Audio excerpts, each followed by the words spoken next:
Little girl ran to Hell's Angel, crying he's coming. When he heard the reason, he stormed out. The bell above the door chimed as Sam and Emily stepped into Clara's family restaurant. The warm aroma of fresh-baked bread and home cooking filled the air. Soft yellow lights cast a cozy glow over the red, checkered tablecloths and wooden booths. Sam ducked his head slightly as he entered. At 6'4", he had to watch out for low doorways. His heavy boots thudded against the hardwood floor as he guided Emily toward an empty booth near the window. A few other diners glanced their way, their eyes lingering on his leather vest covered in patches and the tattoos visible on his thick forearms. "Can I sit by the window, Daddy?" Emily asked, bouncing on her toes. Her pink dress with tiny flowers swished around her knees. "Of course, sweetheart." Sam's deep voice was gentle as he helped her slide into the booth. He settled his large frame onto the opposite bench, the vinyl seat creaking under his weight. "Before you continue listening, please let me know where in the world are you watching from today." Now back to the story. Emily pressed her small hands against the window, watching cars drive past on Main Street. "Look at that red truck, Daddy. It's just like Mr. Wilson's." "Sure is," Sam said with a slight smile, his weathered features softening as he watched his daughter's excitement. He picked up one of the plastic-covered menus, though he already knew what Emily would want. She always ordered the same thing. A waitress approached their table, her smile faltering slightly when she saw Sam, but warming again when she noticed Emily. "What can I get you folks to drink?" "Chocolate milk, please," Emily chirped, sitting up straight and folding her hands on the table like a proper lady. "Just coffee for me, Black," Sam said quietly. While they waited for their drinks, Emily chattered about her day at preschool, how she'd drawn a picture of their house, complete with the motorcycle in the driveway, and how her friend Tommy had shared his cookies with her at snack time.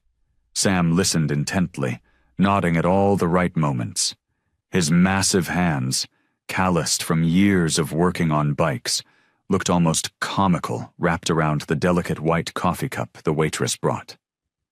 Emily's chocolate milk came with a pink bendy straw, making her squeal with delight. "And then Ms. Parker said my drawing was beautiful," Emily continued, taking a careful sip of her milk. "She hung it right on the wall with the other kids' pictures." "That's great, baby girl," Sam said, his pride evident in his voice. Despite his intimidating appearance, there was nothing but tenderness in his eyes when he looked at his daughter. The peaceful moment shattered as the restaurant's door burst open. A well-dressed man in an expensive but rumpled suit stumbled in, reeking of whiskey. His tie was loose, and his face was flushed red. Sam recognized him immediately as Victor Fairchild, one of the town's wealthy businessmen. Victor swayed on his feet, scanning the restaurant with bleary eyes until his gaze landed on their booth. He started walking toward them, bumping into chairs along the way. As he got closer, his attention fixed on Emily, who shrank back against the window. "Well, aren't you just the prettiest little thing?" Victor slurred, leaning heavily against their table. His words came out thick and inappropriate, making Emily's eyes go wide with fear. Sam felt every muscle in his body tense as he watched his daughter's face pale. Emily's small voice trembled as she whispered, "Daddy." Her hands clutched her chocolate milk so tightly her knuckles turned white. Victor continued to leer at Emily, making comments that no child should ever hear. Sam's jaw clenched, his protective instincts surging as he watched his daughter's fear grow with each passing second.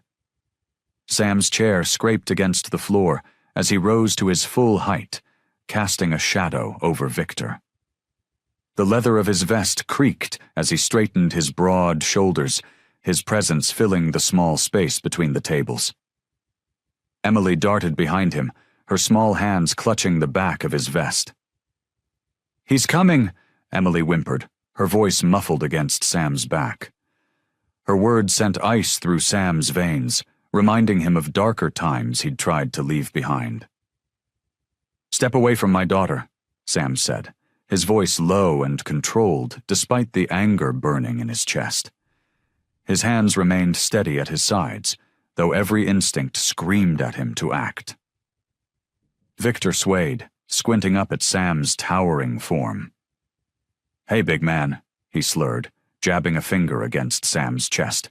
"Don't tell me what to do. Do you know who I am?" The other diners had gone quiet, their forks frozen mid-bite as they watched the scene unfold. A mother pulled her own children closer, but her eyes weren't on Sam anymore. They were on Victor. "I don't care who you are," Sam replied evenly. "You're frightening my daughter. Leave our table." Emily's grip tightened on Sam's vest. He could feel her trembling, and it took everything in him not to grab Victor by his expensive collar and throw him out the door. But he'd promised himself, and Emily, that violence wasn't the answer anymore. "Is everything all right here?" Clara's firm voice cut through the tension. The restaurant owner approached with purpose, her comfortable shoes clicking against the floor. Her kind face was set with determination as she assessed the situation. Victor spun around unsteadily, nearly losing his balance. "Everything's fine," he spat. "Just having a conversation with the local riffraff." "That's enough, Mr. Fairchild," Clara said, pulling out her phone. "I've already called the police. They're on their way." Sam remained still, one hand reaching back to rest protectively on Emily's head. She pressed her face harder against him, sniffling quietly. "Police?" Victor scoffed, his words running together. "For what? Because some biker trash doesn't like friendly conversation?" Clara stepped between Victor and Sam's table. Though she was half Victor's size, she stood her ground. "I saw everything, Mr. Fairchild. You came in drunk and made inappropriate comments to a child. That's not welcome in my restaurant." Through the window, blue and red lights began to flash.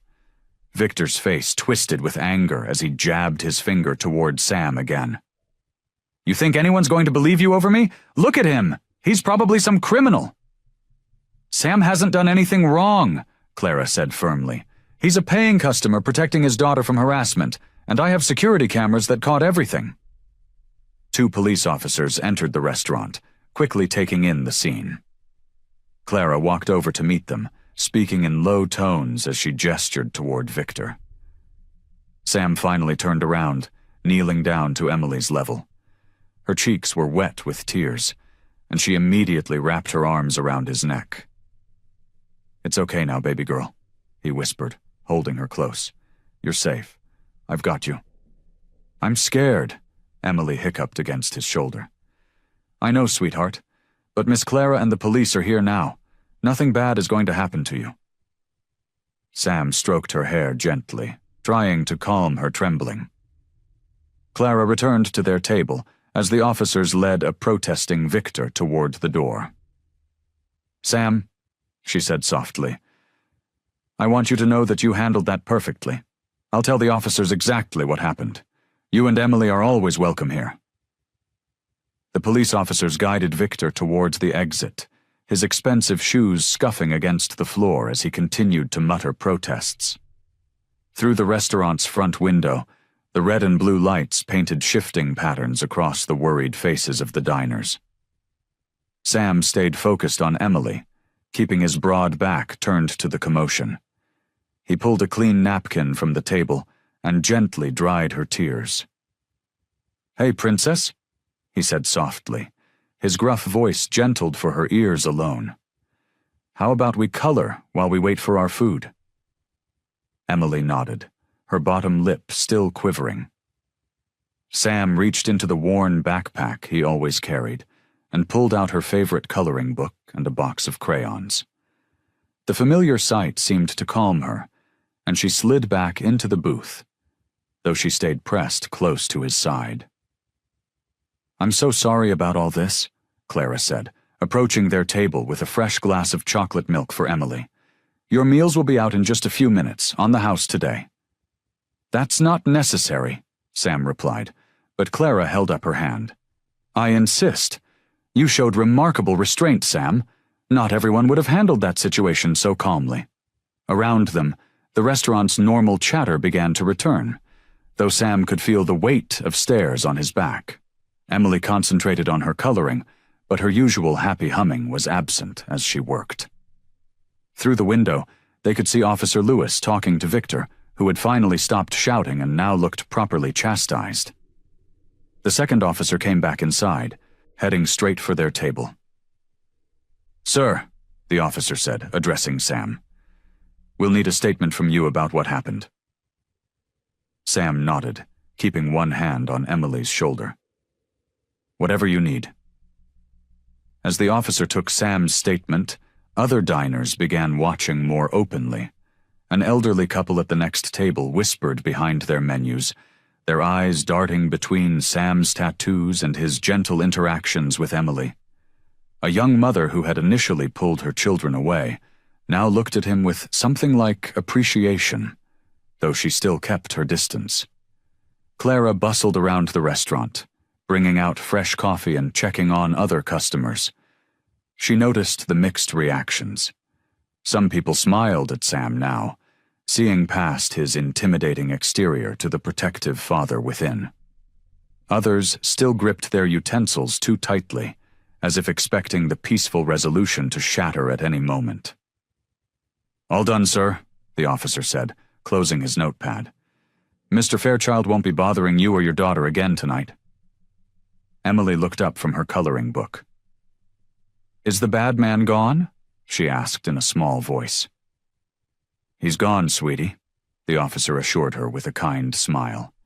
"Your daddy kept you safe." Clara returned with their food, a cheeseburger for Sam and chicken fingers for Emily. "Thank you," she said quietly to Sam as she set down their plates. "Most men would have thrown a punch, especially given how Victor was acting, but you showed everyone that appearances can be deceiving." Sam nodded silently, helping Emily arrange her ketchup just the way she liked it. Around them, the restaurant had settled into an uneasy calm. Some patrons still watched them from the corners of their eyes, their expressions a mix of newfound respect and lingering wariness.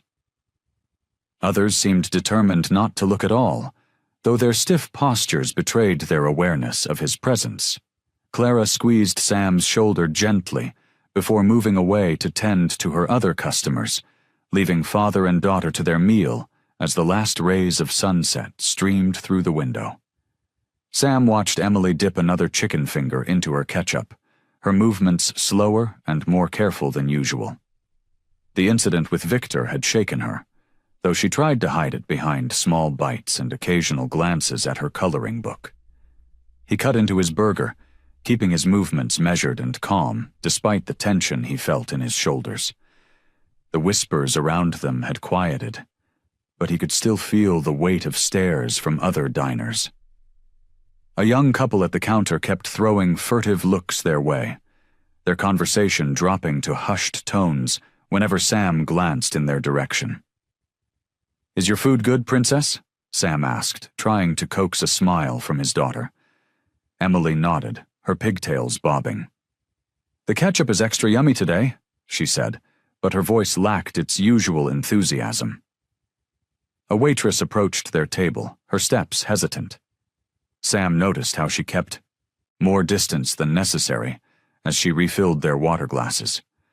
Her hands trembled slightly, causing a few drops to splash onto the table.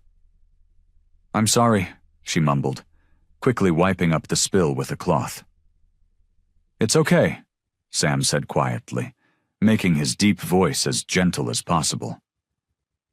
The waitress gave a quick nod and hurried away, nearly bumping into another table in her haste.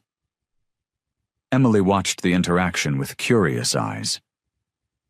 "Daddy, why do people look scared sometimes when they see you?" The question hit Sam like a punch to the gut.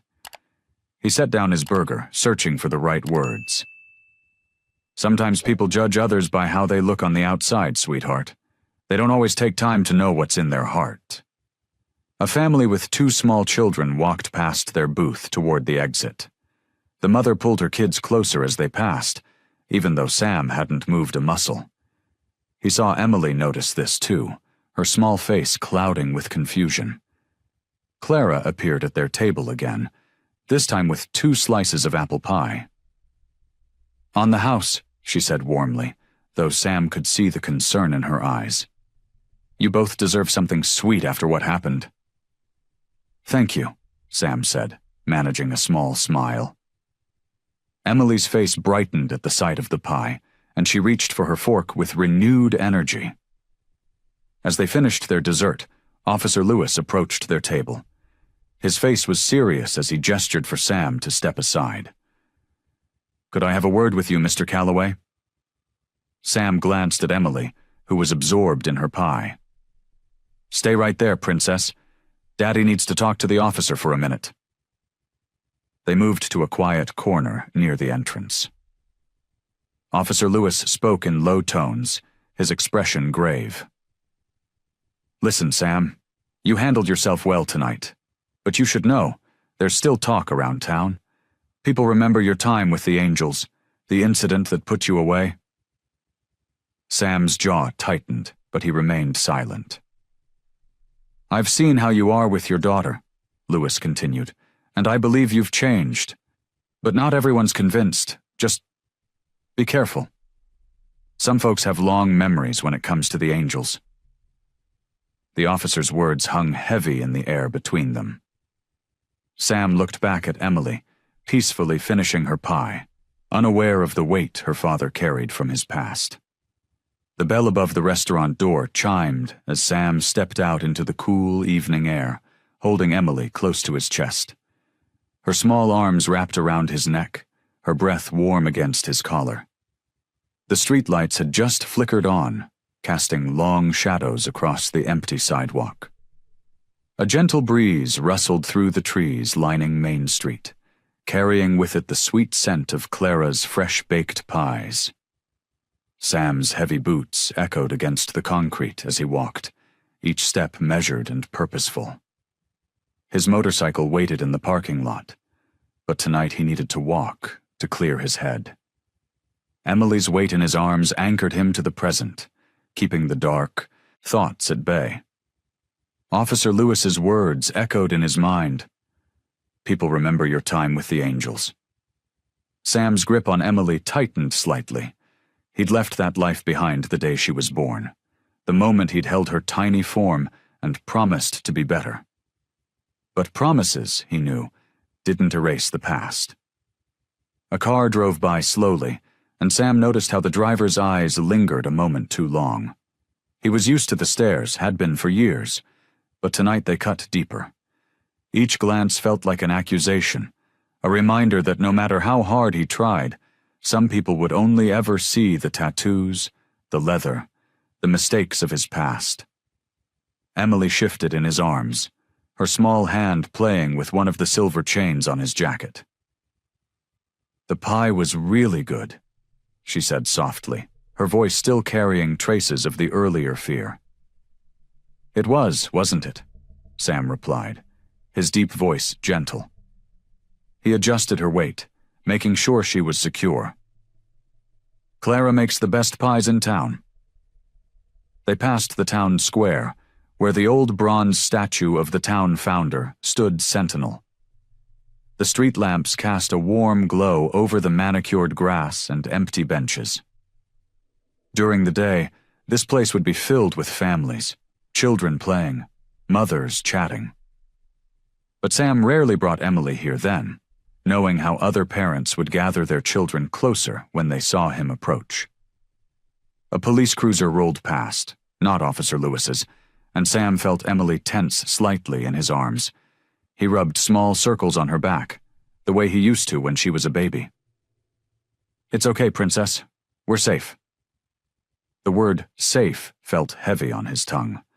He'd promised Mara before the accident took her that he'd keep their daughter safe. Sometimes he wondered if he was doing enough. if he was the right person to raise this precious, innocent child.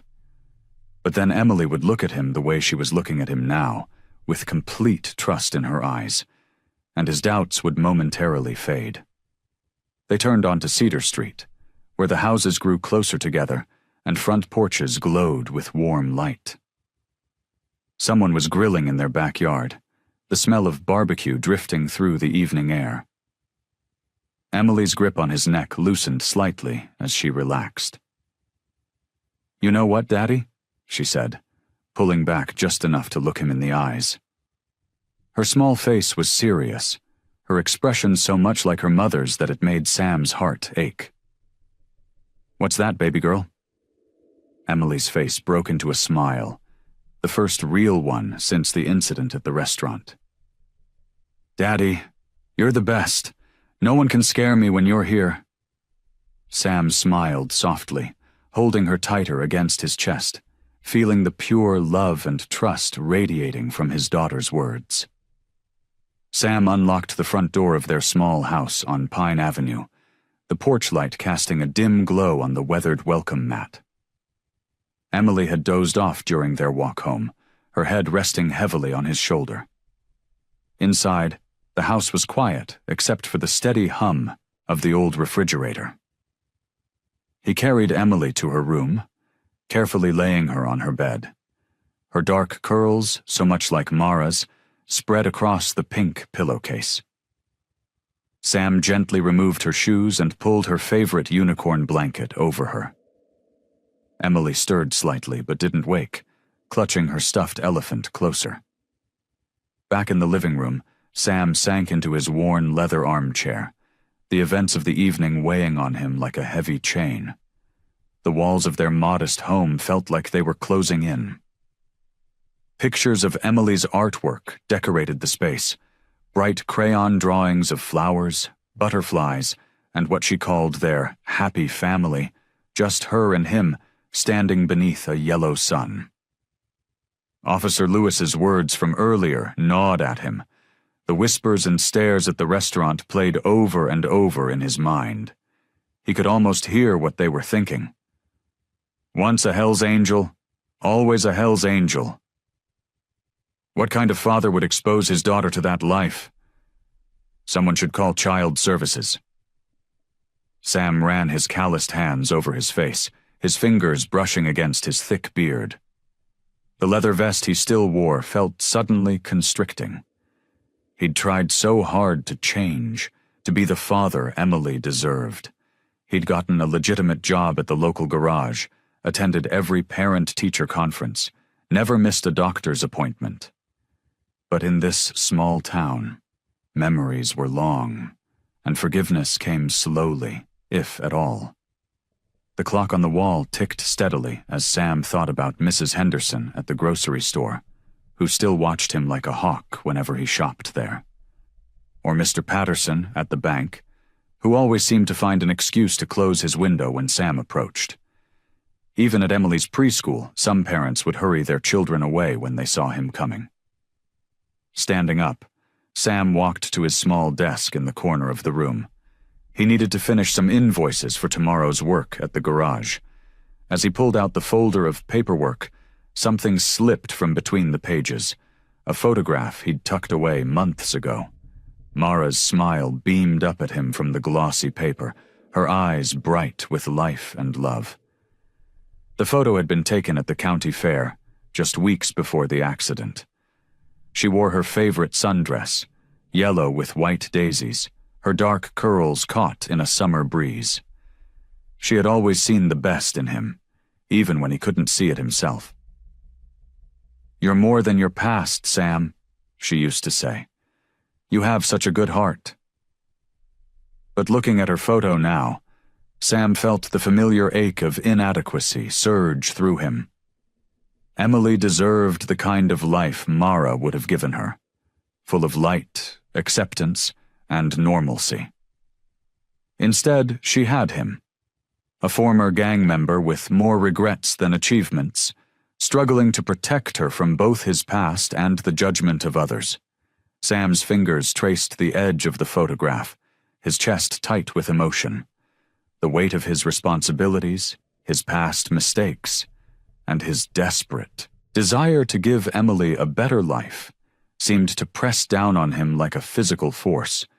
He carefully placed the photo back between the papers, but the image of Mara's smile stayed with him, a reminder of everything he feared he could never be for their daughter.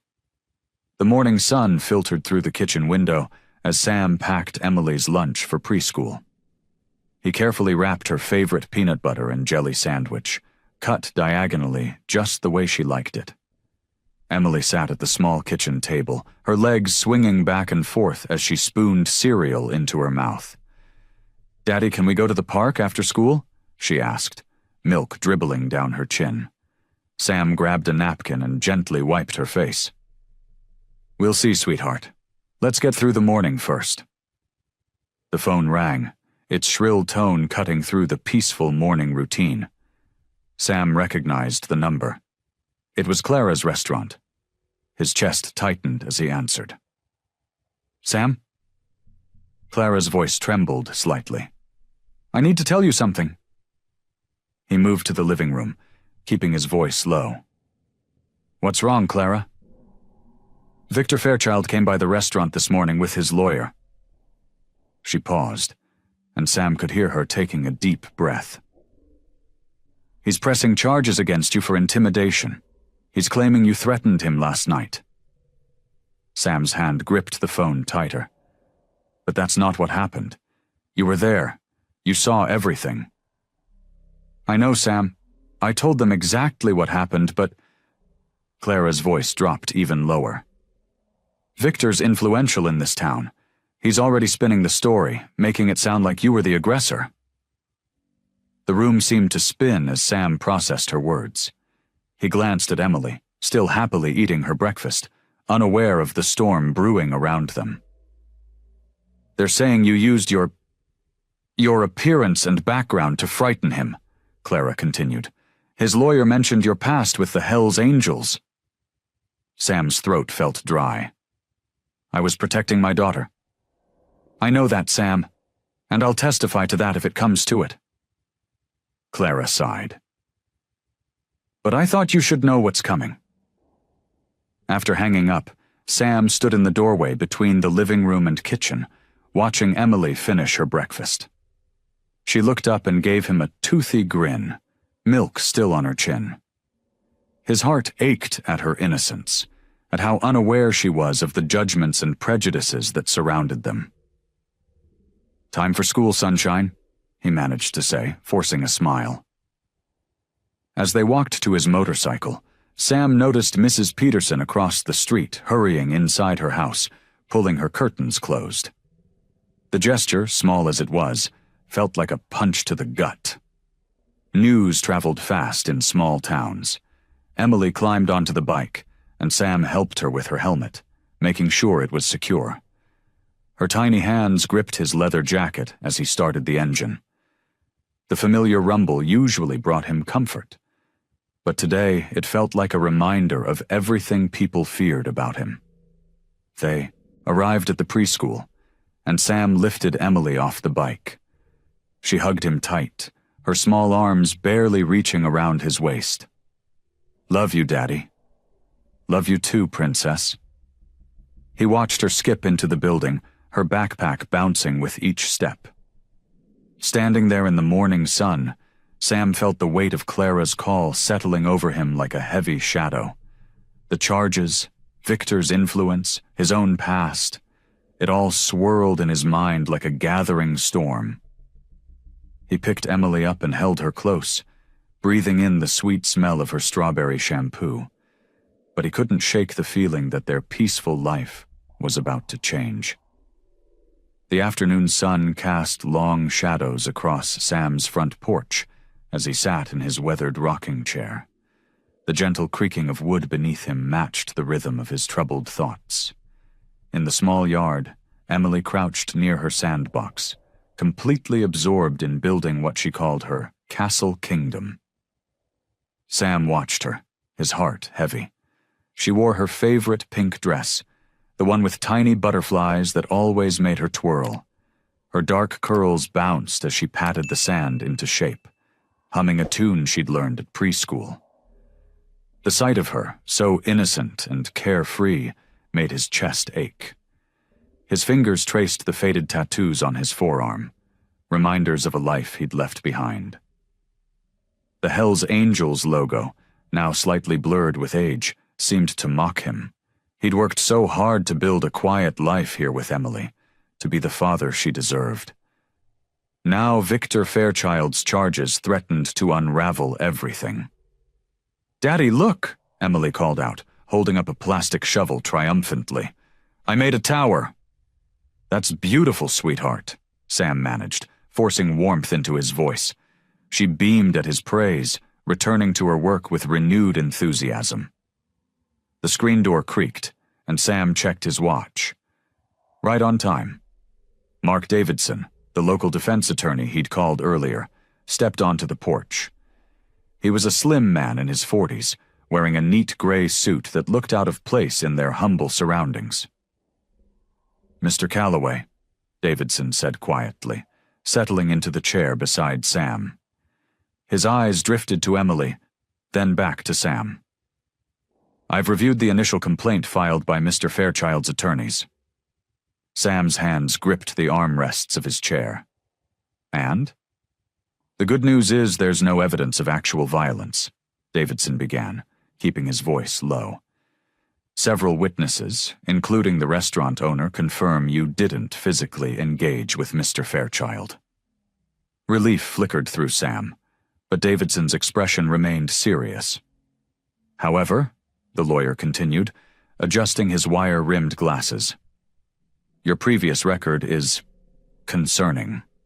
The assault charge from 8 years ago, your documented connections to the Hell's Angels, these things paint a picture that Fairchild's lawyers will try to exploit." Sam watched Emily pour sand from one bucket to another, her face scrunched in concentration. "I was protecting my daughter." "I understand that," Davidson said, his tone sympathetic. "But the court might see your presence alone as intimidating, given your history. Fairchild's lawyers are arguing that your reputation and appearance were weapons in themselves." The absurdity of it made Sam's jaw clench. "So what am I supposed to do? Change who I am?" "For now," Davidson replied carefully, "I'd advise staying low. Avoid any situation that could be misconstrued as confrontational. If you see Fairchild or anyone associated with him, walk away. We need to show the court that you're not the man they think you are." Sam's gaze returned to Emily, who was now decorating her sandcastle with small twigs and leaves. She looked up and waved, her smile bright enough to chase away some of the darkness clouding his mind. "What are my chances?" Sam asked, not sure he wanted to hear the answer. Davidson sighed, straightening his tie. "It depends on the judge. But with your history, we need to be prepared for an uphill battle. One wrong move, one confrontation, could make things much worse." Sam pushed his shopping cart down the cereal aisle of Johnson's General Store, trying to focus on Emily's breakfast preferences, rather than the stares that followed him. The fluorescent lights hummed overhead, making the cramped space feel even more uncomfortable. He reached for Emily's favorite cereal, the one with the colorful marshmallows she loved so much. His leather jacket creaked as he moved, the sound seemingly amplified in the quiet store. A mother and her young son quickly turned down another aisle when they saw him coming. Sam pretended not to notice, but each rejection stung like a fresh wound. Near the dairy section, he heard the first whispers. "That's him. The Hell's Angel," a woman's voice carried from behind the bread display. "I heard he nearly killed someone years ago." Sam's hand froze on a gallon of milk. His jaw tightened, but he kept his face neutral, the way he'd learned to do during his years inside. "My brother-in-law's a cop," another voice chimed in, male this time. "Says Calloway did time for assault. Beat a man half to death during some gang dispute. And now he's got that little girl, a third voice added. Poor thing. Someone should call social services. The milk jug crackled under Sam's grip. He forced himself to relax his hand, carefully placing the jug in his cart. The whispers continued, growing bolder as more people joined the conversation. I heard he was involved in drug running. Always wearing that gang jacket. Just waiting for him to snap again? Each word felt like a knife twisting in his gut. These people didn't know about the nights he spent reading bedtime stories to Emily, or how he'd learned to braid her hair just the way she liked it. They didn't see him working honest hours at the garage, or know how he'd sworn off violence the day he held his daughter for the first time. Sam moved toward the checkout, his shoulders hunched against the weight of their judgment. The teenage cashier's hands trembled as she scanned his items, avoiding eye contact. When she accidentally dropped his change, the coins scattered across the counter with a loud clatter. "I'm so sorry, Mr. Calloway," she stammered, her voice barely a whisper. "It's okay," Sam said softly, gathering the coins himself. He could feel the stares burning into his back, hear the murmurs growing louder. A group of customers had gathered near the magazine rack, their conversation barely disguised now. "Heard he threatened that Fairchild fellow at Clara's place," one said. "Once violent, always violent, that's what I say." The plastic bags felt heavy in Sam's hands as he headed for the exit. Each step seemed to echo in the suddenly silent store. The automatic doors slid open with a hiss, and the fresh air hit his face like a slap. In the parking lot, Sam stood still for a moment, the grocery bags hanging limply at his sides. The morning sun did nothing to warm the chill that had settled in his chest. A couple hurried past him to their car, keys clutched tightly in their hands. He looked down at his tattooed hands, hands that had once caused pain, but now braided hair and wiped away tears. Hands that tried so hard to build a new life. But to them, to everyone in this town, they would always be the hands of a criminal, a hell's angel, a man to be feared. The weight of their words, their judgments, their fear, it all pressed down on him until he could barely breathe. No matter how many years passed, no matter how much good he did, his past would always be there, written in ink on his skin and in the memories of others. Sam sat at the kitchen table, bills spread out before him, but his attention kept drifting to Emily. She lay on her stomach on the living room floor, her small legs swinging in the air as she worked intently with her crayons. Afternoon sunlight streamed through the window, catching the dust motes dancing around her golden hair. "What are you drawing there, sweetheart?" Sam asked, pushing aside the stack of unopened envelopes. Emily's face lit up. "I'm making a picture for show and tell." She grabbed her artwork and scrambled to her feet, running over to him with the enthusiasm only a 4-year-old could muster. Sam's breath caught as she held up the drawing. On the paper was a figure of a man, drawn in careful crayon strokes. He wore a neat blue suit, had perfectly combed brown hair, and bore a wide smile. No tattoos marked his skin. No leather jacket draped his shoulders. "See? It's a perfect daddy," Emily explained, pointing to different parts of her drawing. "He has nice clothes like Tommy's dad wears to work. And see his smile? Mrs. Johnson at preschool says daddies should always smile." Sam's throat tightened. He ran a hand over his beard, suddenly aware of how rough it felt. His fingers brushed against the tattoo on his neck, the one he usually kept hidden under his collar. That's real nice, Emily." His voice came out hoarse. "You did a good job with the colors?" Emily beamed at the praise, but then her expression turned serious. She studied her drawing, then looked up at Sam with those big eyes that seemed to see right through him. "Tommy's daddy takes him to the park every Saturday, and he doesn't have pictures on his arms like you do."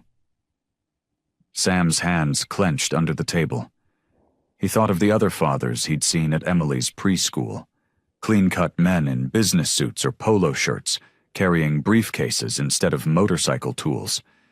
Men who probably never had to explain why other people crossed the street when they walked by. Emily traced the smile on her drawn figure with one small finger. And Jenny's daddy works in a big office. She says he never gets scary looking when people are mean. Each word felt like a small knife in Sam's heart. He remembered the incident at the restaurant, how he'd towered over that drunk man. Had Emily seen the darkness in his eyes, the violence he'd worked so hard to suppress? "Your daddy works hard too," Sam said softly, trying to keep his voice steady. "At the garage, fixing cars for people who need help." Emily nodded, but her attention stayed on the drawing. She added a few more crayon strokes to the suit, making it even neater. Then, in that innocent way children have of speaking truth without knowing its weight, she looked up at him.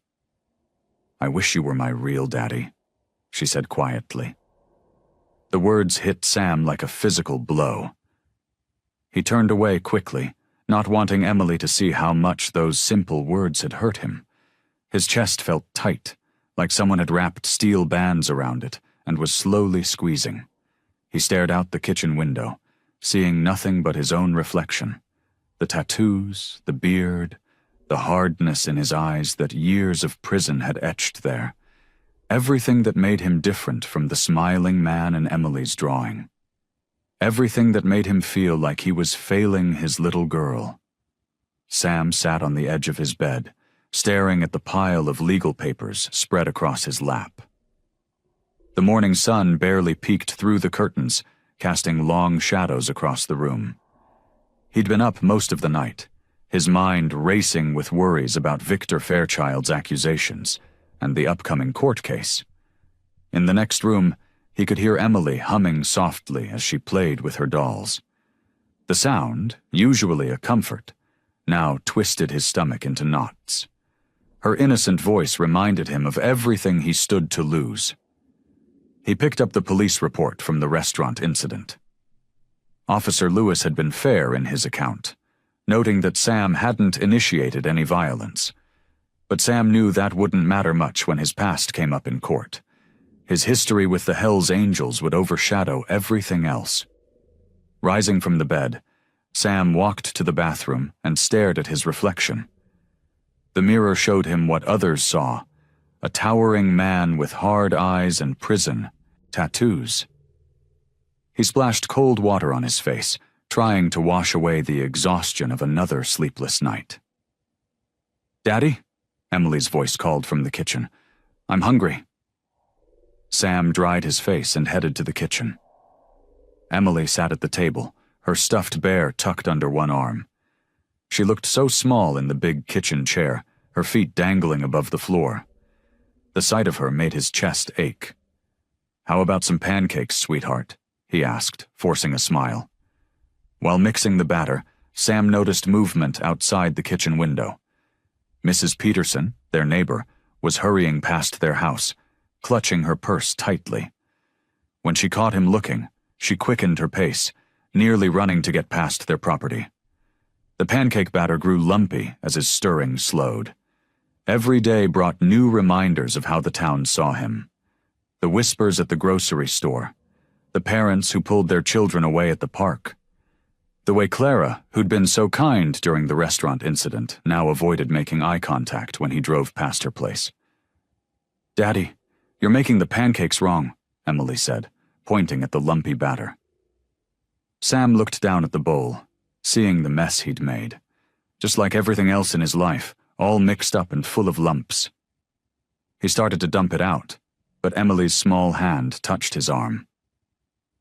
"We can fix it," she said simply. "Just stir it more." Her words hit him hard. Here he was, ready to give up, while his 4-year-old showed more determination than he did. Sam picked up the whisk again, working out the lumps with renewed purpose. As they ate breakfast, Sam watched Emily carefully cutting her pancakes into tiny pieces. She deserved better than a father who let fear and shame rule his life. She deserved someone who would fight for her, someone who would show her that past mistakes didn't define who you were. Setting down his fork, Sam reached for his phone. He pulled up the number for Jenkins, a lawyer who specialized in cases involving former convicts. The man had helped other ex-cons rebuild their lives, and Sam had been avoiding calling him out of pride. But pride wouldn't protect Emily. He looked at his daughter again, remembering her words about fixing things. Maybe it wasn't too late to fix this situation too. He'd spent years running from his past, letting it control him.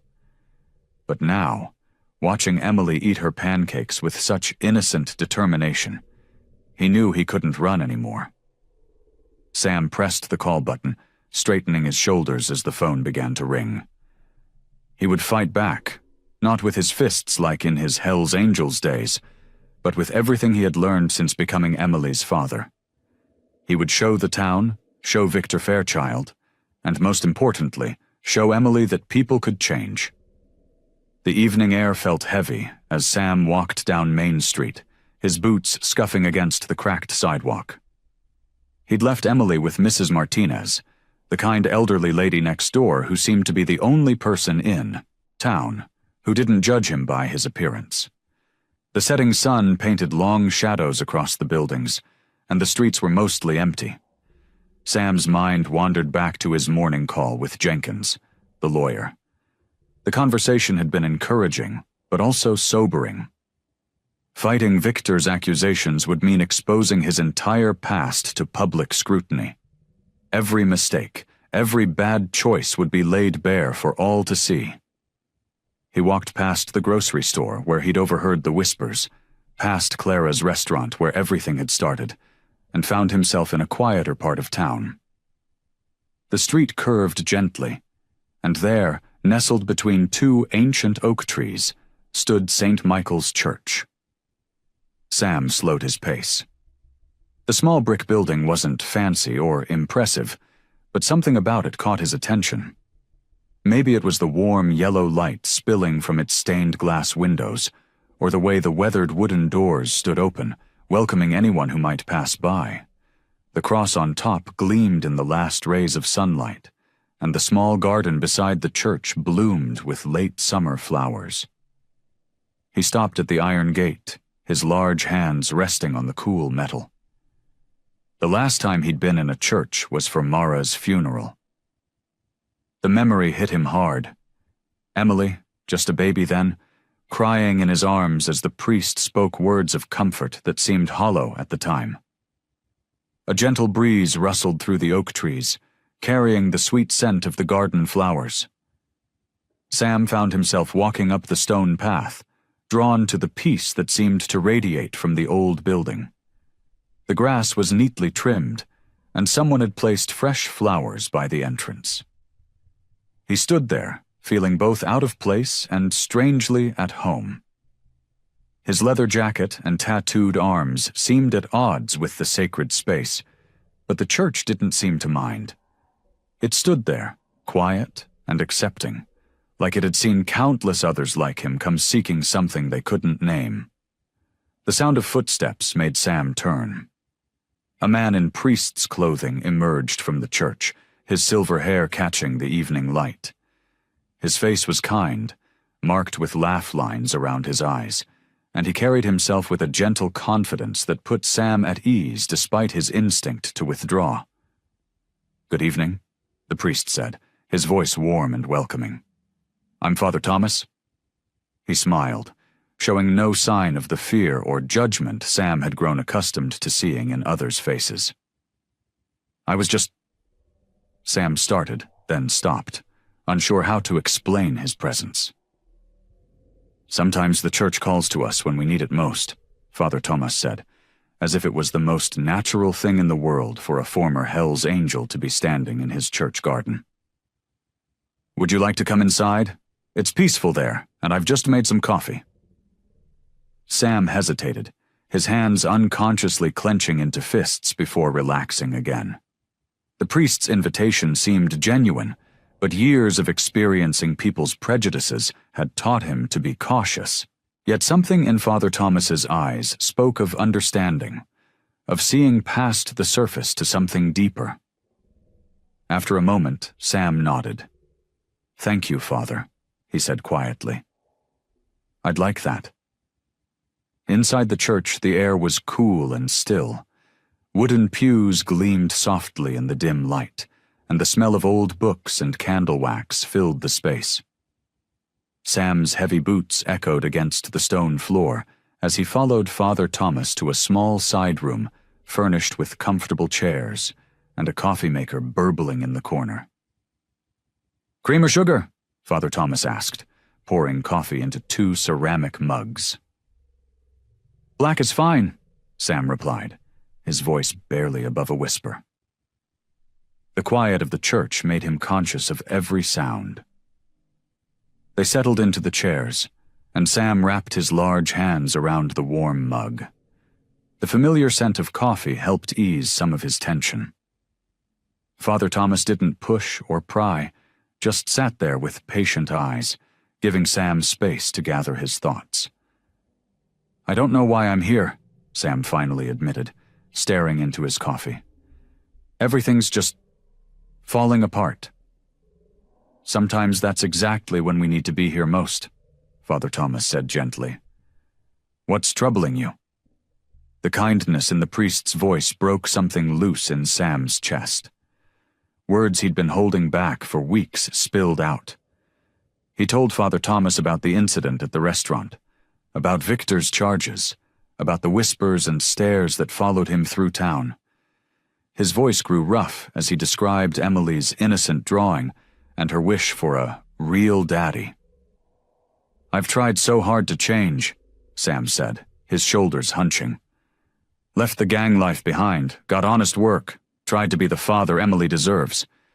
But it feels like none of that matters. People look at these tattoos, see my size, hear about my past, and that's all they see." Father Thomas set his coffee down and leaned forward slightly. "And what do you see when you look at yourself, Sam?" The question caught Sam off guard. He ran a hand over his beard, considering. I see all my mistakes, every bad choice, every person I hurt back then." He paused, swallowing hard.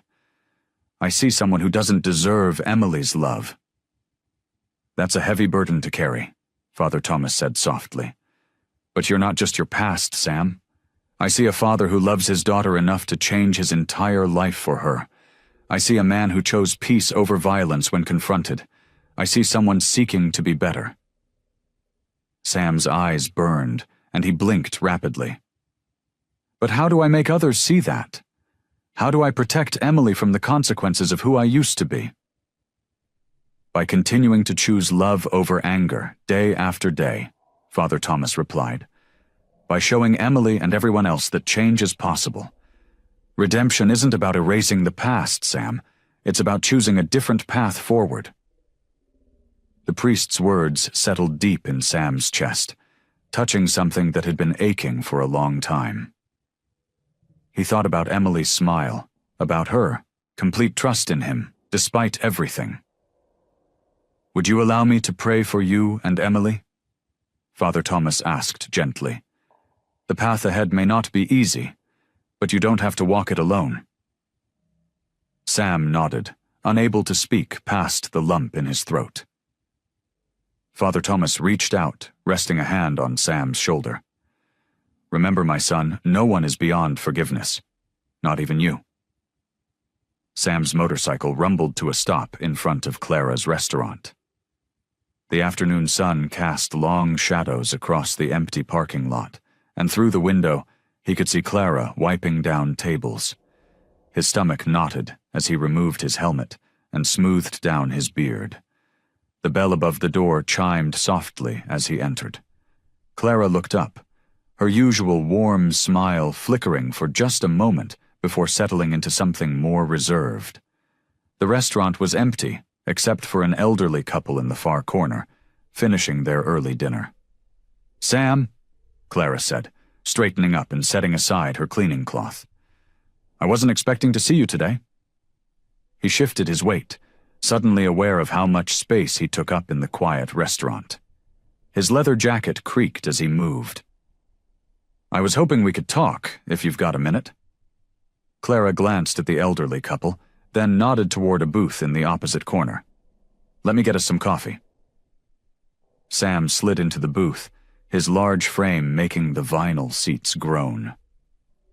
He watched as Clara poured 2 cups of coffee, her movements slower than usual, like she was buying time to gather her thoughts. When she finally joined him, she placed his cup in front of him with careful precision. "How's Emily?" Clara asked, wrapping her hands around her own cup. "She's good. At a friend's house for the afternoon." Sam added cream to his coffee, stirring it methodically. "I wanted to thank you for standing up for me that night with Victor. Not many would have done that." Clara's face softened slightly, but there was still tension around her eyes. "You didn't do anything wrong that night, Sam. You protected your daughter." "But?" Sam prompted, hearing the unspoken word in her tone. Clara sighed, her shoulders dropping. "But people talk. They remember things. Stories about your past have been circulating more since that night." She paused, taking a sip of coffee. "Some of my regular customers have been asking questions, expressing concerns." Sam's hand tightened around his cup. "About me. About having someone with your history as a regular here." Clara's voice was gentle, but each word landed like a stone. "They've heard about your time with the Hells Angels, about the violence. Some of them are scared, Sam." The elderly couple got up to leave, and Sam noticed how they hurried past his table, avoiding eye contact. He watched them through the window as they practically jogged to their car. "See?" Clara gestured subtly toward the window. "That's what I mean. I've built this place up over 15 years, Sam. It's my whole life. My reputation is important." Sam finished for her, his voice low and controlled despite the ache in his chest. Clara reached across the table, stopping just short of touching his arm. "You're not a bad person, Sam. I know that. I've seen how gentle you are with Emily, how hard you try. But my customers?" She trailed off, looking down at her coffee. Sam sat in silence, letting her words sink in. The afternoon light streaming through the windows caught his tattoos, making the dark ink stand out starkly against his skin. Every mark told a story, stories he wished he could erase, but knew he never could. Clara continued, her voice barely above a whisper. "Some people are just intimidated by your appearance, the tattoos, the motorcycle, the leather, combined with what they've heard about your past." Sam nodded slowly, understanding all too well what she wasn't saying. The weight of judgment, of fear, of his past mistakes, it all pressed down on him like a physical thing. Sam sat at his kitchen table, sorting through bills while Emily napped in her room down the hall. The afternoon sun streamed through the window, casting warm patches on the scattered papers. His cell phone buzzed against the wooden surface, an unknown number lighting up the screen. "Hello?" Sam's deep voice was cautious. "Mr. Calloway, this is Gerald Matthews, representing Victor Fairchild." The voice on the other end was crisp and professional. "I'm calling to discuss the pending charges against you." Sam's jaw tightened. He glanced down the hallway toward Emily's room, lowering his voice. "I thought the police report made everything clear. I didn't do anything wrong." "Mr. Fairchild sees things differently." Papers rustled on the other end of the line.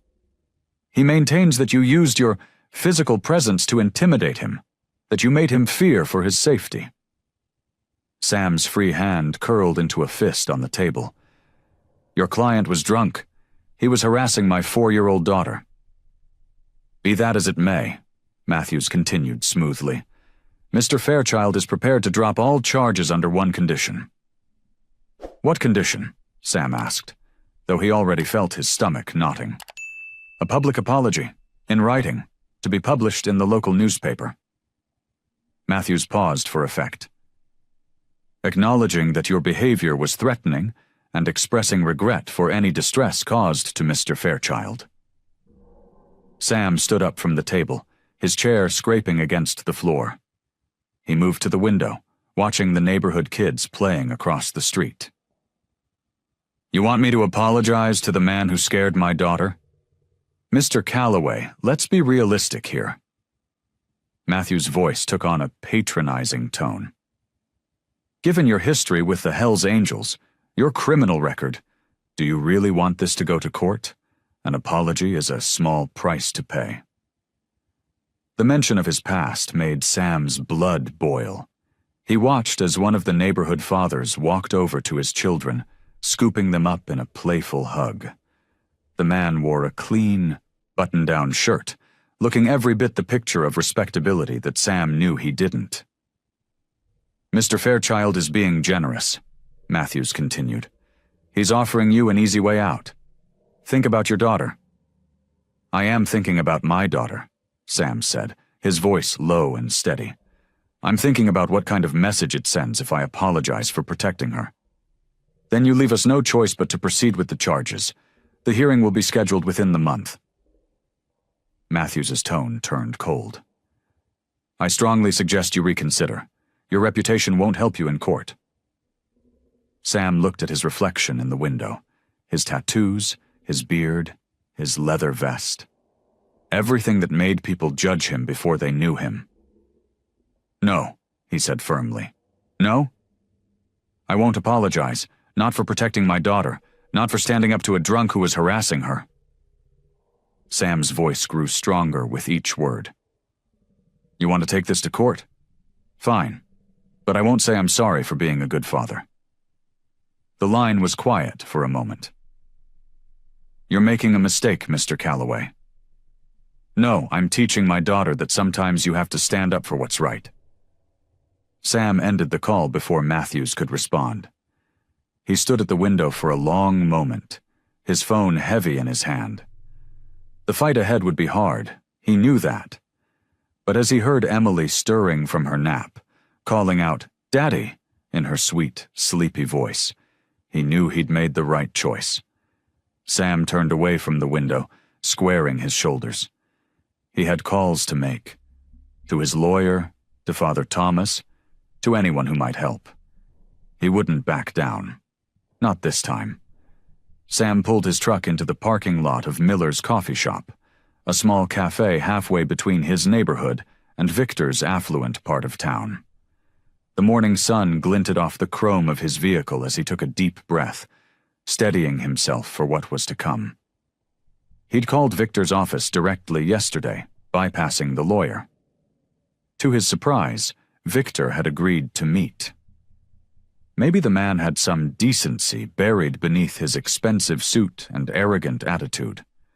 The coffee shop was quiet at this hour, just a few early morning customers scattered among the wooden tables. The smell of fresh coffee and baked goods filled the air. Sam chose a corner table, positioning himself where he could see both the door and the street outside. Old habits died hard. A bell chimed as the door opened. Victor Fairchild walked in, wearing a tailored gray suit that probably cost more than Sam's monthly rent. His face was pinched with disdain as he surveyed the modest establishment. When his eyes landed on Sam, they narrowed slightly. Sam stood as Victor approached, his massive frame casting a shadow across the table. "Mr. Fairchild," he said, keeping his voice level, "thank you for meeting me." Victor's lip curled slightly. "Well, your direct approach was difficult to ignore." He settled into the chair across from Sam, maintaining a careful distance.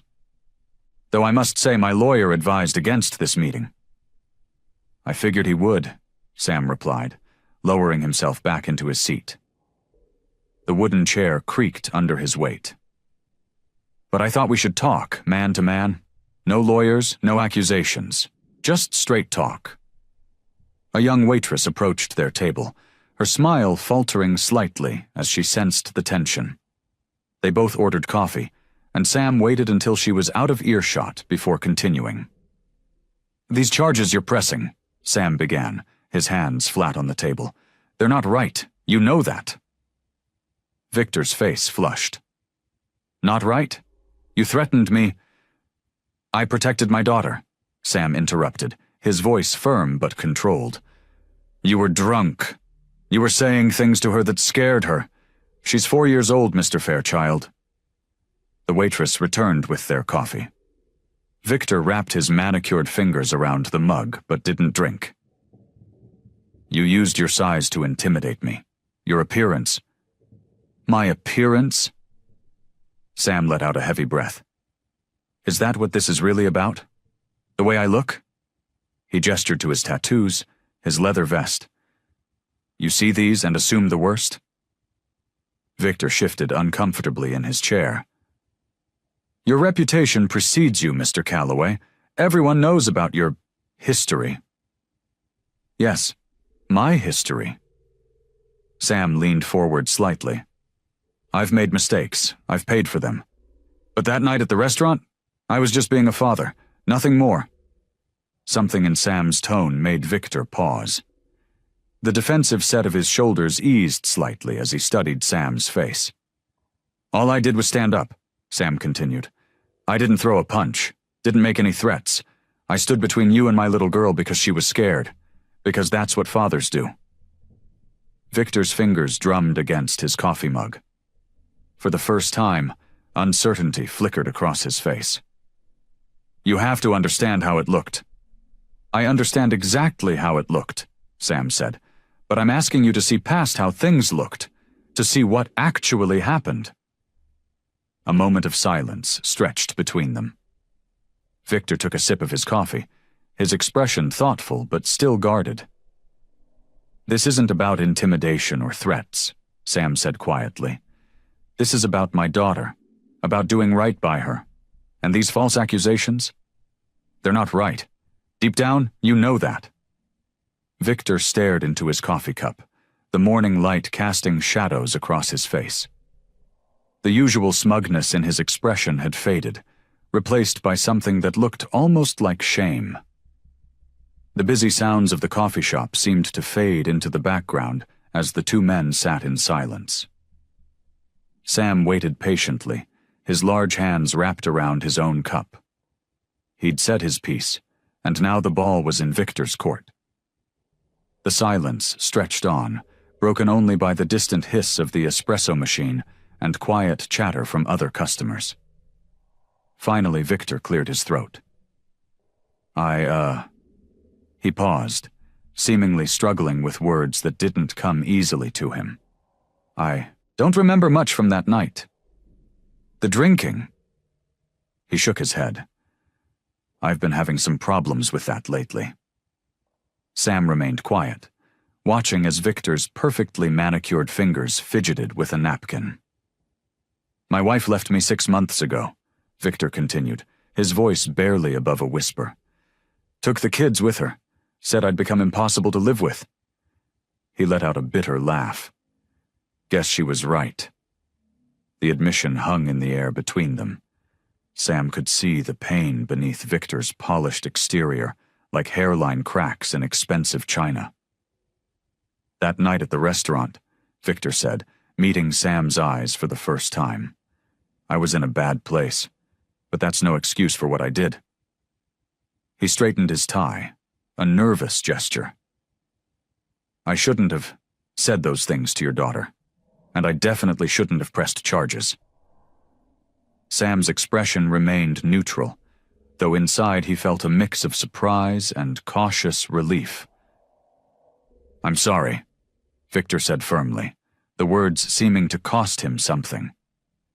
"I'm sorry for my behavior that night, and I'm sorry for causing trouble for you afterward. I'll call my lawyer today and drop the charges." Sam studied Victor's face, looking for any sign of deception. But all he saw was exhaustion and regret, emotions he knew all too well.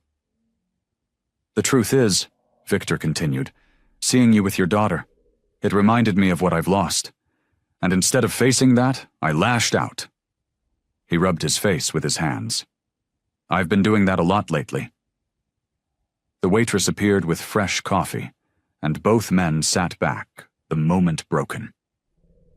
After she left, Sam spoke quietly. "Thank you," he said simply, "for the apology, and for being honest." Victor nodded, some of his usual composure returning. "I'll make this right," he said, reaching for his wallet and placing some bills on the table. "The charges will be dropped by the end of the day." As Victor stood to leave, Sam remained seated, watching him carefully. The wealthy man's shoulders seemed lighter, as if unburdened, but Sam couldn't quite shake his wariness. He'd seen too many promises broken, too many sudden changes of heart reversed, to fully trust this unexpected turn of events. "Mr. Calloway," Victor said, pausing by the table, "I hope you can forgive my behavior." Sam nodded once, his expression guarded. "We all make mistakes," he said carefully. "What matters is what we do to fix them."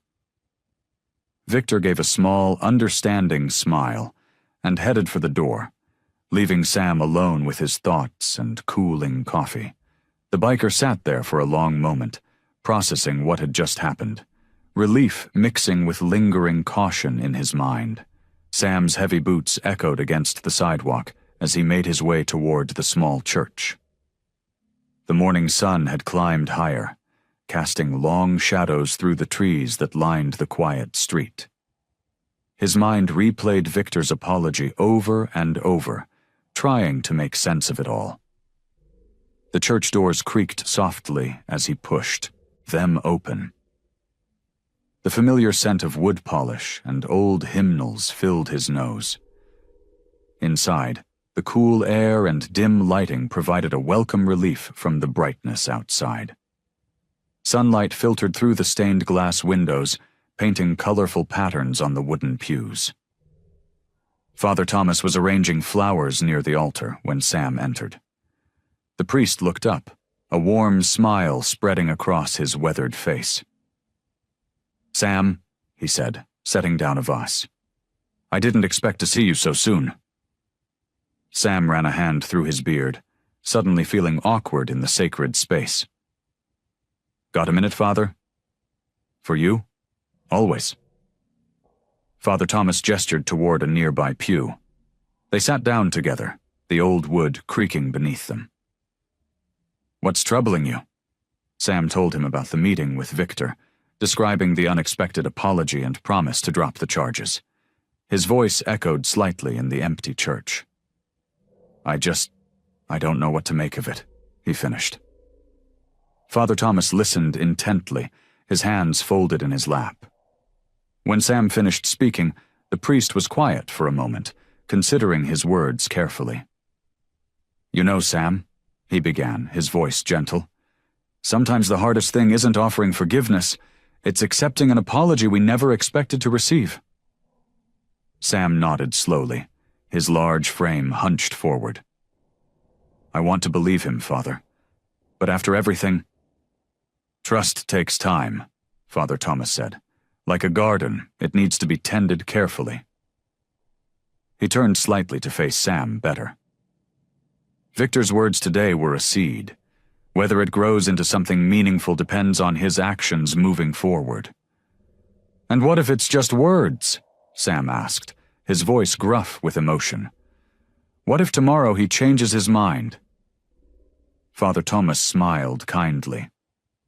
"That's the risk we take when we open ourselves to forgiveness. But remember, Sam, you've been on both sides of this situation. You know what it means to seek redemption yourself." The truth of those words hit Sam hard. He remembered his own journey, the countless times he'd hoped for second chances, for people to see beyond his appearance and his past. "Accepting his apology doesn't mean you have to trust him completely," Father Thomas continued. "It simply means you're willing to allow for the possibility of change, just as others have done for you." Sam rubbed his palms against his jeans, considering the priest's words. The colored light from the windows shifted as clouds passed overhead, creating dancing patterns on the floor. "Actions speak louder than words," Father Thomas said softly. "Let Victor prove himself through his actions. True redemption isn't found in a single moment of apology. It's demonstrated through consistent choices over time." Sam straightened up, feeling some clarity return to his thoughts. He understood what he needed to do next. "Thank you, Father," he said, his voice stronger now.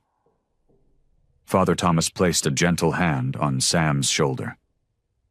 "Remember, my son, redemption is a journey, not a destination, for both the one seeking it and the one granting it."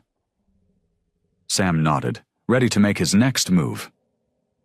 The courthouse loomed before them, its brick facade stern and imposing in the early morning light. Sam adjusted his borrowed tie for the 100th time, the formal clothes feeling strange against his skin after years of wearing leather and denim. Emily, dressed in her Sunday best, held his large hand tightly as they climbed the worn stone steps. Inside the waiting room, the air felt thick with tension. The hard wooden benches were uncomfortable, but Sam barely noticed. His attention was fixed on Emily, who sat quietly beside him, swinging her tiny legs back and forth. She clutched her favorite stuffed bear, the one that had been her mother's last gift to her. "Daddy," Emily whispered, looking up at him with wide eyes. "Why are we here?" Sam's throat tightened. How could he explain something like this to a 4-year-old?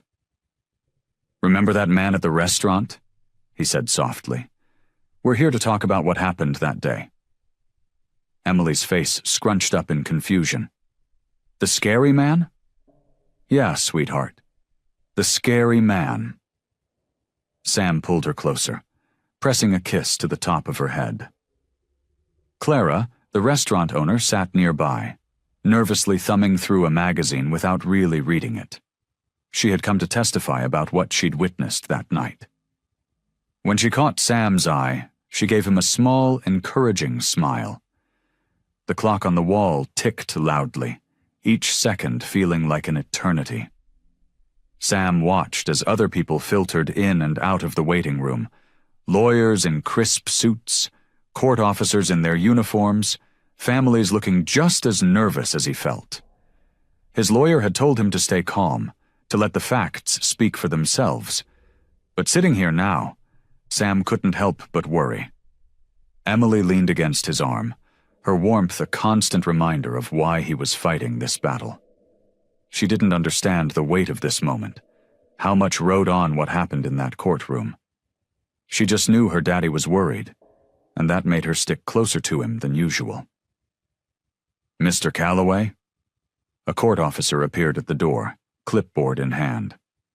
"They're ready for you." Sam stood slowly, his joints stiff from sitting so long. Clara immediately stepped forward. "I'll watch Emily," she offered, holding out her hand to the little girl. Emily looked up at Sam, uncertain. "It's okay, Princess," he assured her, though his voice shook slightly. "I'll be back soon. Miss Clara will take good care of you." "Promise you'll come back?" Emily's lower lip trembled. "I promise, baby." Sam hugged her tightly, breathing in the sweet smell of her hair. "I promise." As he followed the court officer down the hallway, Sam could hear Emily asking Clara questions in her clear, innocent voice. The sound faded as they approached the courtroom doors, replaced by the heavy thud of his own heartbeat in his ears. Inside the courtroom, Victor Fairchild sat at one table with his lawyer, looking considerably more sober than the night at the restaurant. Sam took his place at the other table, next to his own attorney. The judge's bench loomed before them, empty for now. Minutes stretched into what felt like hours as various procedures were followed.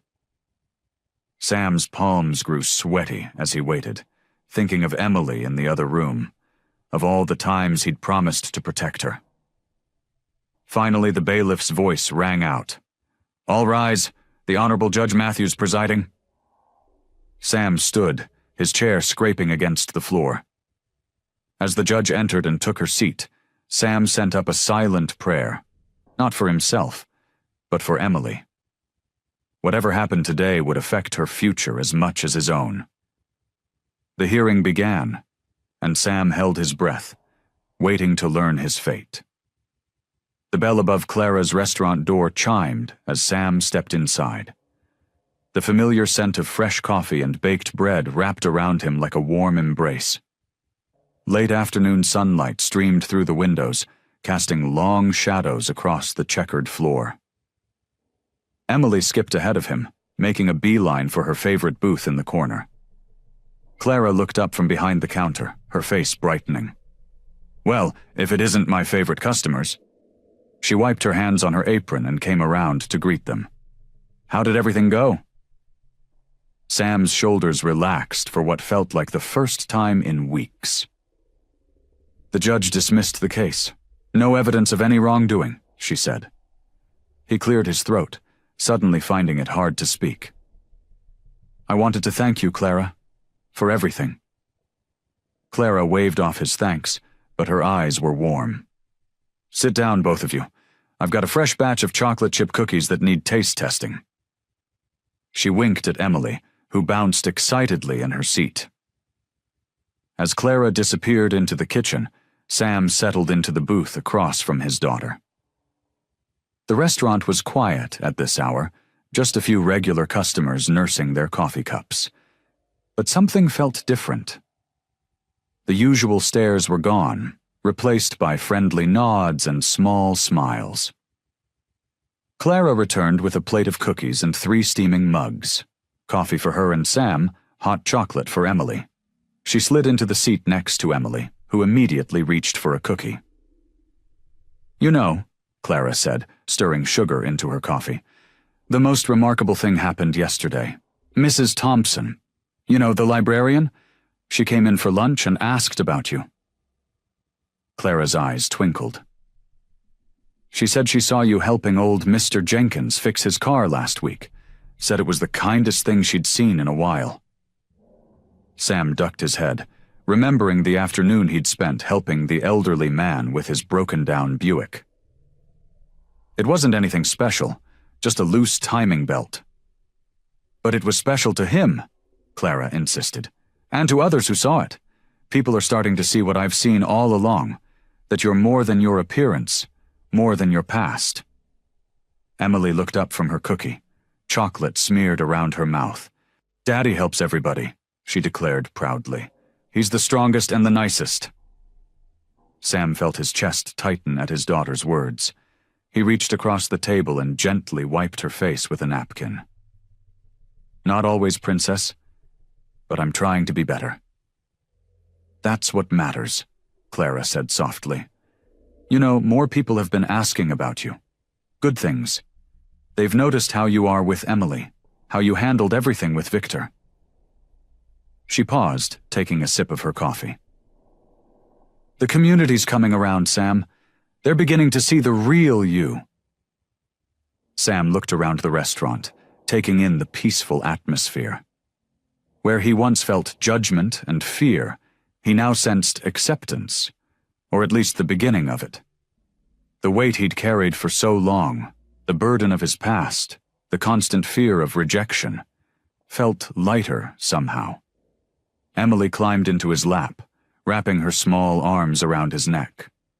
She smelled like chocolate and innocence, and Sam held her close, marveling at how this tiny person had changed his entire world. His past would always be part of him, but as he sat there in Clara's restaurant, surrounded by the warmth of acceptance and his daughter's unconditional love, he realized it no longer defined who he was. The afternoon sun continued to paint golden patterns on the floor, and for the first time in years, Sam felt truly at peace. Sam sat on the worn wooden steps of his front porch, watching the sunset paint the sky in brilliant shades of orange and pink. Emily nestled against his side, her small head resting on his arm as they shared a bowl of strawberry ice cream. The evening air was soft and warm, carrying the sweet scent of blooming jasmine from their neighbor's garden. The past few weeks had changed something in him.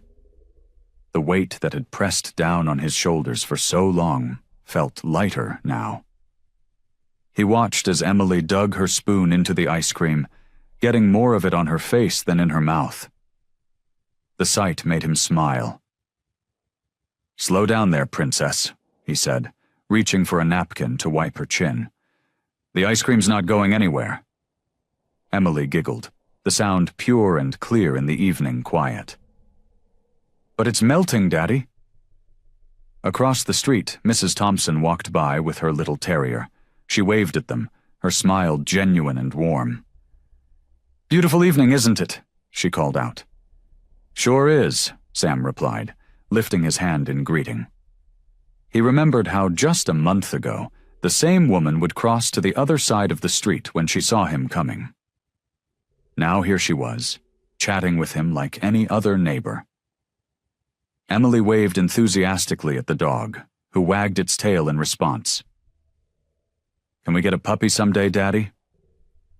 Sam looked down at his daughter's hopeful face, remembering how he used to shut down such requests immediately, afraid of taking on more responsibility. But things were different now. He felt different. "Maybe someday, sweetheart. We'll see." The sound of children playing drifted from somewhere down the street, mixed with the distant rumble of lawnmowers and the gentle rustle of leaves in the evening breeze. It was the sound of normal life, of belonging. And Sam realized he was finally part of it. Emily set down her spoon and snuggled closer to him. Her small hand found his larger one, tracing the faded tattoos that wrapped around his wrist. Once upon a time, these marks had been symbols of his rebellion, his anger. Now they were just part of who he was, a father trying his best to give his daughter the life she deserved. "Tell me about Mommy again," Emily said softly, her fingers still trailing over his tattoos. Sam's heart squeezed, but the pain wasn't as sharp as it used to be. "Your mom was the kindest person I ever knew," he said, his voice gentle. "She could light up a whole room just by walking into it, just like you do." Emily smiled at that, pride shining in her eyes. "Clara says I have Mommy's smile." "You sure do," Sam agreed, tucking a strand of hair behind her ear. "And her big heart, too." They sat in comfortable silence for a while, watching as the first stars began to appear in the darkening sky. The streetlights flickered on one by one, casting warm pools of light along their quiet street. In the distance, a church bell chimed softly. Sam thought about how far they'd come, how far he'd come. From the angry young man who'd lost his way to the father he was now, sitting on his porch with his daughter, at peace with himself and his place in the world. Emily looked up at him, her eyes bright in the gathering dusk. "Daddy, I'm happy you're here with me." Sam smiled back at his daughter, his heart full. He'd finally found his place, right here, right where he belonged. Sam pulled into the church parking lot, his old truck rumbling to a stop next to the neatly trimmed lawn. The morning sun glinted off the stained glass windows, casting colorful patterns on the ground. Emily bounced excitedly in her car seat, already spotting the bright balloons and streamers decorating the church garden for the summer festival. "Look, Daddy, there's Father Thomas." Emily pointed toward the church steps where the priest stood greeting people, his kind face wreathed in smiles. Sam helped Emily out of the car, smoothing down her yellow sundress. He'd taken extra care with her hair this morning, managing a somewhat crooked but passable braid. His own appearance was different, too. He'd traded his usual leather jacket for a clean button-down shirt, though he couldn't bring himself to part with his worn jeans and boots. As they approached the church, Father Thomas spread his arms wide in welcome. "Sam, Emily, I'm so glad you could make it." His warm greeting drew genuine smiles from both father and daughter. The church garden was filled with folding tables laden with home-cooked food, craft stations for children, and clusters of chattering townspeople. The smell of barbecue and fresh-baked cookies wafted through the air, mixing with the sweet scent of summer flowers. "Can I go make a bracelet?" Emily asked, pointing to where Clara was helping children string colorful beads at one of the craft tables. "Of course, sweetheart." Sam watched as Emily skipped over to join the other kids, who immediately made room for her at the table. The sight warmed his heart. There was a time not long ago when parents would have quietly called their children away. "She's flourishing," Father Thomas said, appearing at Sam's side. "And so are you, my friend." Sam nodded, his throat tight with emotion. "Never thought I'd see the day when people would look at me and see more than just my past." Mrs. Thompson approached them, carrying a plate of her famous apple pie. "Sam, you must try this. And please tell Emily I saved her an extra slice. That child has such a sweet tooth." More townspeople gathered around, asking about Emily's upcoming start at kindergarten, sharing recipes, and even inviting Sam to join the neighborhood watch. There was no trace of fear or judgment in their eyes anymore, just acceptance and genuine warmth. Victor Fairchild appeared briefly, nodding respectfully to Sam before moving on. The gesture spoke volumes about how far they'd both come. Sam watched Emily at the craft table, her face scrunched in concentration as she carefully selected each bead. Clara caught his eye and smiled, holding up Emily's creation, a wobbly but colorful bracelet. "Daddy!" Emily ran over, proudly displaying her handiwork. "I made it for you." Sam knelt down, letting her slip the bracelet onto his wrist, right over his tattoos. The simple gift meant more to him than any expensive jewelry ever could. "Thank you, Princess," he said softly, pulling her into a gentle hug. The afternoon sun cast long shadows across the church garden as families mingled, shared food, and laughed together. Sam sat at a picnic table, Emily perched on his knee as she devoured Mrs. Thompson's apple pie. Around them, the comfortable buzz of conversation and children's laughter filled the air. He looked down at the bracelet on his wrist, then at his daughter's happy face, and finally at the community that had learned to see past his rough exterior to the man he truly was. For the first time in years, Sam felt completely at peace, surrounded by people who had become more than just neighbors. They had become family. The late afternoon sun painted the town square in warm golden hues as Sam and Emily strolled together, their shadows stretching long across the cobblestones. Emily's small hand fit perfectly in Sam's large, calloused palm, and she skipped occasionally, humming a tune she'd learned at the church festival. "Look, Daddy!" Emily pointed to a group of sparrows pecking at crumbs near the central fountain. "Can we give them some of our bread?" She reached into the small paper bag from Clara's restaurant, where they'd just finished having lunch. Sam smiled, nodding. "Just remember what we talked about. Not too close, okay?" Emily carefully tore small pieces of bread, tossing them toward the birds with delicate precision. Her face lit up as the sparrows hopped closer, their tiny beaks pecking at her offerings. Sam watched her, marveling at how naturally kindness flowed from her. They passed Mr. Peterson's hardware store, where the old man was sweeping his storefront. He looked up and waved, his weathered face crinkling into a genuine smile. "Beautiful day, isn't it, Sam? Emily, I've got some of those cherry lollipops you like." Emily looked up at Sam with hopeful eyes, and he nodded. As she carefully selected a candy from Mr. Peterson's offered jar, Sam remembered how just months ago, The same man had watched him warily through the store window, hand hovering near the phone. They continued their walk, passing the town library where Mrs. Barnes sat reading to a group of children on the front steps. She paused her storytelling to wave at Emily, who proudly showed off the bracelet she'd made at the church festival. She'd made a matching one for herself after giving Sam his. Near the ice cream parlor, they spotted Clara setting up tables outside her restaurant for the dinner rush. She was humming as she worked, and when she saw them, her face brightened. "My two favorite customers. Emily, honey, are you coming to help me bake cookies tomorrow after school?" "Can I, Daddy?" Emily bounced on her toes, eyes shining with excitement. "Of course, sweetheart." Sam's voice was soft, filled with gratitude for Clara's kindness. They settled on a bench near the fountain, watching as other families enjoyed the peaceful afternoon. A gentle breeze carried the scent of blooming flowers from the nearby park, and Sam felt Emily lean against his arm, content.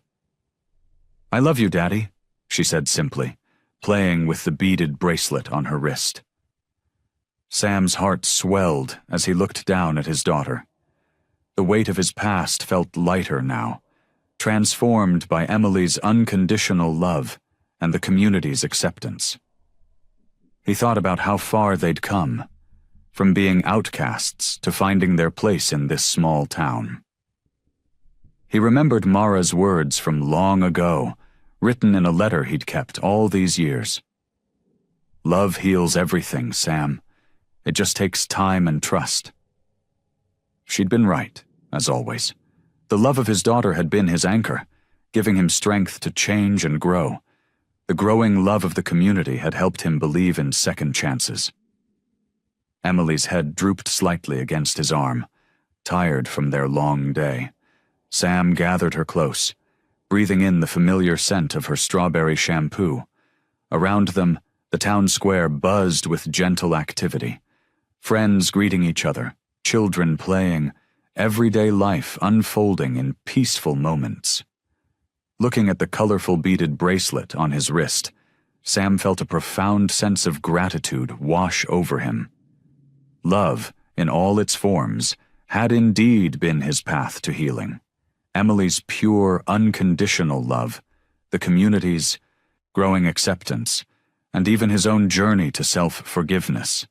The autumn breeze whispered through the maple trees, scattering red and gold leaves across the cemetery grounds. Sam stood before Mara's headstone, his broad shoulders hunched against the morning chill. Emily sat on a nearby bench, coloring in her favorite book, giving her father the space he needed. The polished granite stone reflected the early sunlight, Mara's name etched deep and clear. Sam reached out, his fingers tracing the letters as he had done so many times before. Fresh flowers, white lilies, Mara's favorite, lay at the base, their petals still sparkling with morning dew. "I wish you could see her now, Mara," Sam spoke softly, his voice rough with emotion. "She's got your smile, your kindness. Sometimes when she laughs, it's like hearing you all over again." He paused, swallowing hard. "Remember how worried we were about being parents? You always said we'd figure it out together. And even though you're gone, I'm trying my best to keep that promise." A gentle rustling behind him made Sam turn. Emily had abandoned her coloring book and was carefully picking wildflowers growing near the path. Her dark hair, so like her mother's, caught the sunlight as she moved. Sam watched her for a moment, his heart full.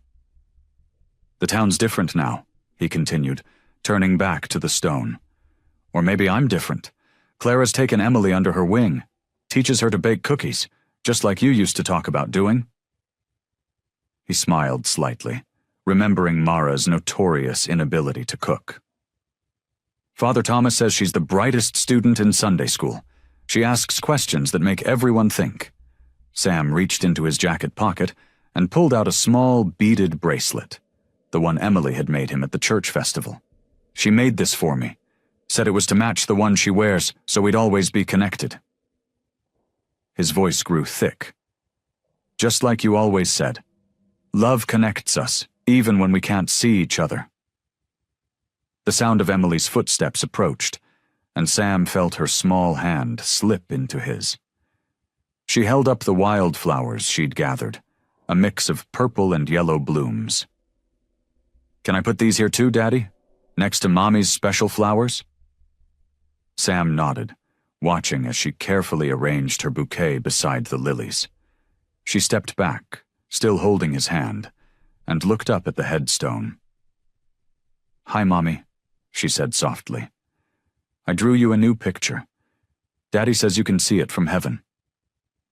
Sam squeezed her hand gently, feeling the familiar ache in his chest soften into something warmer.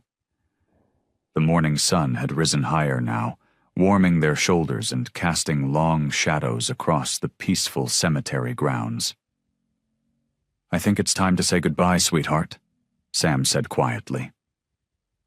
Emily nodded, reaching up to touch the stone one last time. "Bye, Mommy. I love you," she whispered. Sam took a deep breath, looking at Mara's name one more time. The weight of guilt and regret that had burdened him for so long felt lighter now. In its place was a gentle acceptance, a peace he hadn't thought possible. "Goodbye, Mara," he said softly. "Thank you for showing me what love really means." Emily tugged at his hand, ready to leave. As they turned away from the grave, she looked up at him with Mara's eyes. "Can we go to Clara's for breakfast, Daddy? She said she'd teach me how to make cinnamon rolls today." I hope you like this story. Please share what's your favorite part of the story and where in the world you are watching from. Have a wonderful day.